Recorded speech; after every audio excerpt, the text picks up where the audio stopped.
அன்பு உள்ளங்களே, அனைவருக்கும் வணக்கம். நாம் பெரிய புராணத்திலே நாயன்மார்களை பற்றி பார்த்து கொண்டிருக்கிறோம்.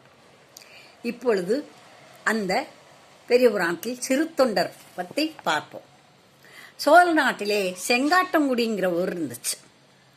அந்த ஊரில் மாமாத்திரங்கிற பரம்பரையில் பரஞ்சோதிங்கிறவர் பிறந்தவர். அவர் என்ன பெரிய வீட்டில் பிறந்தவர். அப்பெல்லாம் பள்ளிக்கூடம்லாம் கிடையாது. என்ன செய்வாங்க, ஒரு தனியாக ஒரு குருவை பார்த்து அவர் வீட்டில் கொண்டு போய் தினம் விட்டுட்டு வருவாங்க. காலையிலேருந்து சாயந்தரம் வரைக்கும் படிச்சுட்டு வரணும். அந்த குரு சொன்னபடி கேட்கணும், குரு அந்த அம்மா சொன்னபடி கேட்கணும். அந்த மாதிரி பாடம் படித்தவர். அவர் 64 கலையிலும் படிக்கணும். அப்போ பாடத்திட்டமெல்லாம் கிடையாது. அதனால என்னது, புராணங்கள், வேதங்கள், தெய்வீக கதைகள், அது தெய்வீக தேவாரம், இந்த மாதிரி திருப்புகள், தேவாரம், திருவாசகம் பாடல்கள், அதுபோக ஆண்களாக இருந்தால் பெண்களாக இருந்தால் சமையல் கலை, கோலம், தையல், இது மாதிரி. ஆண்களாக இருந்தால் வில்வித்தை, வாழ்வித்தை, போர்க்களத்தில் போர் செய்யும் முறை, யானைப்படை, குதிரைப்படைகளை பயன்படுத்துறது, யானை ஏற்றம், குதிரை ஏற்றம் தெரிகிறது, படையை வழிநடத்தி செல்வது, இதில் எல்லாம் படிக்கணும். எல்லாம் பெரிய வீட்டு ஆளுகள்லாம் படிச்சிருப்பாங்க. அதே மாதிரி இவர் எல்லாம் படிச்சுட்டாரு. அது மட்டும் இல்லை, நிறைய நம்ம இந்தியாவில் பேசக்கூடிய, பாரத நாட்டில் பேசக்கூடிய மொழிகள் புறம் படிச்சிருக்காரு. அப்படி படிச்சுட்டு தெய்வ பக்தியும் நல்லா சொல்லி கொடுத்துருவாங்க. அப்படி நல்லா படிச்சுட்டு இருந்தவர் படித்து முடிச்சிட்டார். சரின்னு சொல்லி எல்லாம் படிச்சுட்டப்பா, உனக்கு 17-18 வயசு ஆயிடுச்சு, நீ வீட்டுக்கு போகலாம், வீட்டில் இருந்து எல்லாம் கற்றுக்கிட்ட, தெய்வ பக்தி தேசபக்தியோடு இருக்கணும் அப்படின்னு சொல்லி குரு அனுப்பி வச்சுட்டார். வீட்டுக்கு வந்தார். கொஞ்ச நாள் அப்பா அம்மா கூட இருந்தார். பிறகு என்ன செஞ்சாங்க, இந்த அப்பா அம்மாவும், அப்பா நீ ரொம்ப நாளாக இதெல்லாம் படிச்சுட்டு வந்திருக்க, நீ என்ன மாச்சும் வேலை செய்யலாமான்னு பாரு அப்படின்னு சொன்னாங்க. சொன்ன உடனே, இல்லைப்பா நான் தேசத்துக்காக கொஞ்ச நாள் இருந்து சேவை செய்துட்டு வரேன், அரண்மனையில் போய் வேலை ஏதாவது இருந்தால் செய்துட்டு வரேன்ப்பான்னு சொல்லிடுறாரு. சரின்னு சொல்லி அவங்க அப்பா அனுப்பி வைக்கிறார். சோழ மன்னர்கிட்ட போகிறார். அங்கே மன்னர்கிட்ட போனால் அங்கே வெளியே இருக்கிறவங்க என்ன செய்கிறாங்க, படையில் சேர்றியான்னு கேட்குறாங்க. இந்த மந்திரி, சேனாதிபதி எல்லாம் சரின்ட்டார். படையில் சேர்ந்துட்டாங்க. போர் படையில் படை வீரனாக அவர் சேர்த்துட்டாங்க. சேர்ந்த உடனே அப்படி படை வீரனாக இருந்தார். அவர் பேர் பரஞ்சோதி. படை வீரனாக இருக்கையில் இவருத்தான் எல்லா வித்தையும் தெரியுமே. சில நாடுகளை மன்னருடைய அனுமதி கேட்டுட்டு இவங்களாம் போய் சில நாடுகளில் படையெடுத்து அங்கே அவங்களை வெற்றி கண்டு அங்குள்ள செல்வங்களை எல்லாம் கொள்ளையடிச்சு கொண்டு இந்த ராஜாட்ட கொடுக்கணும். குதிரை, யானையெல்லாம் பிடிச்சிட்டு வந்து இங்கே விட்டுறணும். இதுதான் இந்த படை வீரர்களுடைய வேலை. இது மாதிரி சில நாடுகளை கைப்பற்றி கொண்டு வந்து கொடுத்தார் இந்த பரஞ்சோதியார். நாடுகளிலிருந்து பொன்னும் பொருளும் குதிரையும் யானையும் அடியாட்களையும் கொண்டு வந்து சேர்த்துட்டார். அப்படி சேர்த்த உடனே இது அரசர் வரைக்கும் போகல. மினிஸ்டரே, அந்த மந்திரியே, அமைச்சரே, சரிப்பா அடுத்தாப்புல என்ன செய்யலாம் யோசிக்கலாம்னு சொல்லி வச்சிருக்கார். படையில் படை பயிற்சி பண்ணிக்கிட்டே இருக்கிறாங்க. அந்த நேரத்தில் பல்லவ நாட்டு மன்னன் வடநாட்டில் உள்ள வாதாபிங்கிற ஊரில் இருக்கிற மன்னன் ரொம்ப திறமசாலி, அவனை ஜெயிச்சிட்டோம்னா நிறைய செல்வம் வச்சிருக்கான், அத்தனை பிடின்ட்டு வந்துடலாம். அவன் கதவுல இருக்கிற ஒரு கணபதியே, அதாவது கணபதி பிள்ளையாரே ரொம்ப விசேஷமானவரான், அவரை கூட கொண்டு வந்தா கூட நம்ம நல்லா இருக்கலாம்னு சொல்லி பேசுறாங்க. அப்படியா சங்கதி அப்படின்னா, ஆனா பல்லவ மன்னன் போய் தோத்துட்டு வந்துட்டாரு. இப்ப பல்லவ மன்னனும் வாதாபிக்கு கப்பம் கட்டிட்டு இருக்காருன்னு சொல்லிட்டாங்க. அப்படியா, இப்படி நம்மளும் போய் யோசிப்போமேனு இவர் பரஞ்சோதி சிவ பக்தி மிக்கவர் இல்லையா, சிவபெருமான் நினைச்சு தவம் இருந்த மாதிரி இருக்கிறார். இருந்த உடனே இவருக்கு தோணுது, சரி போகலாம். அமைச்சர்கிட்ட கேட்குறாரு. சரின்னு சொல்லி மன்னர்கிட்ட அனுமதி வாங்கி தரேன்னு வாதாபி மேலே படைய எடுத்துட்டு வரேன்னு சொல்றாரு பரஞ்சோதி. படைகளை கொஞ்சம் அனுப்புங்க அப்படின்னு சொன்னோடனே சரின்ட்டாரு இந்த மன்னர். ஆளையே பார்க்கல.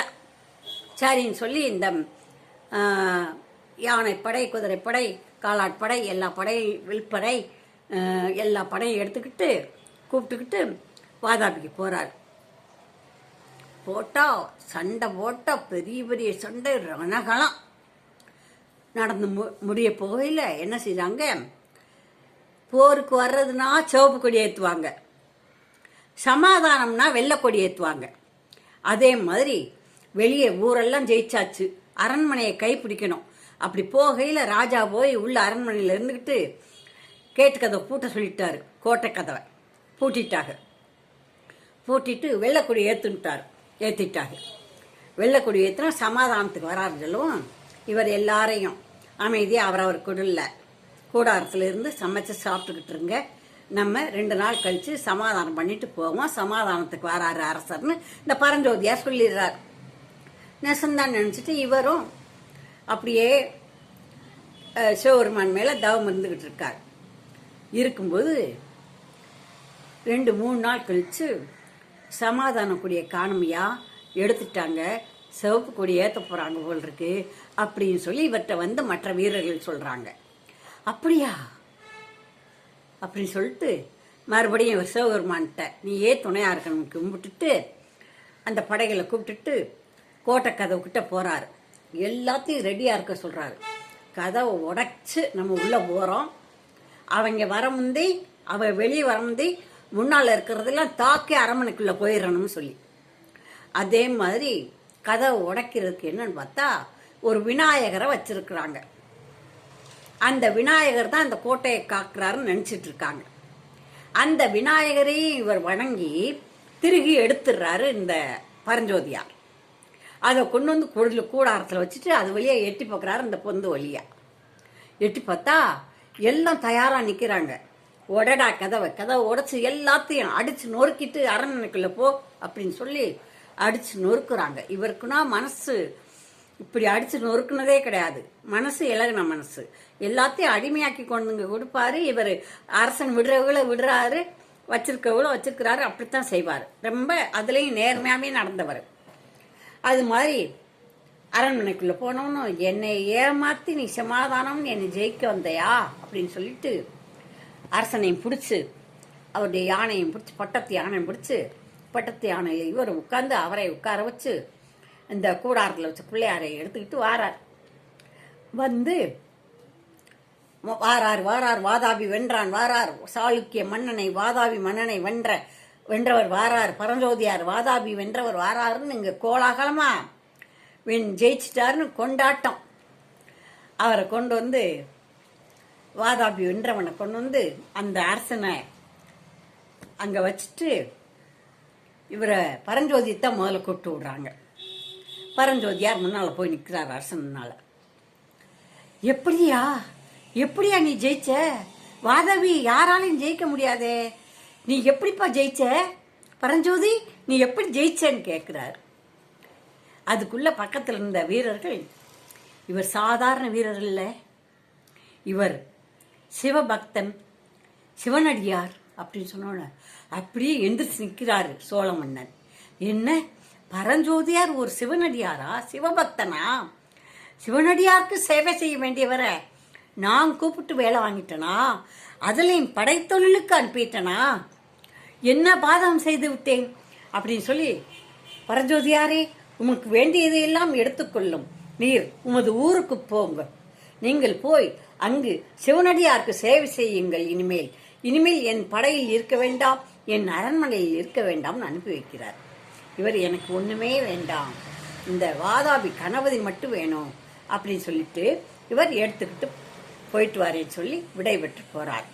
அவர் போன பிறகு இந்த சோழ மன்னர் நிறைய பொன்னும் மணியும் செல்வங்களையும் நிறைய எடுத்து அந்த செங்காட்டான்குடியில் இருக்கிற நிலப்புலன்களையும் சேர்த்து இந்த பரஞ்சோதியாருக்கு எழுதி கொடுத்து தினம் சிவனடியார்களுக்கு சேவை செய்யட்டும்னு அனுப்பி வச்சிடுறார். இப்படி அனுப்பி வச்சிருக்காரு. அவர் போயிருக்காரு யானையில, இவருக்கு பின்னாலேயே அவர் குதிரையில போறாரு. யானை மேல அவருக்கு தேவையான பொருள்கள் எல்லாம் வருது, எல்லாத்தையும் ஏற்றி யானை பாகன் கொண்டு போகிறான். இப்படி போய்கிட்டு இருக்கையில அதுக்கப்புறமா என்ன செஞ்சாரு, இவர் எப்படி சிறு தொண்டர் ஆனார்னு அடுத்த பதிவில் போடுறேன். தொடர்ந்து அடுத்த பதிவை பாருங்கள். சிறு தொண்ட நாயனார் பேரு, ஆனால் அவர் செய்த தொண்டு என்ன தொண்டு என்று பின்னர் பாருங்கள். தொடர்ந்து பாருங்கள். நன்றி, வணக்கம். பாருங்கள், கதைகளை கேளுங்கள், புண்ணியம் சேருங்கள். நன்றி, வணக்கம். குழந்தைகளுக்கும் சொல்லுங்கள். நன்றி, வணக்கம்.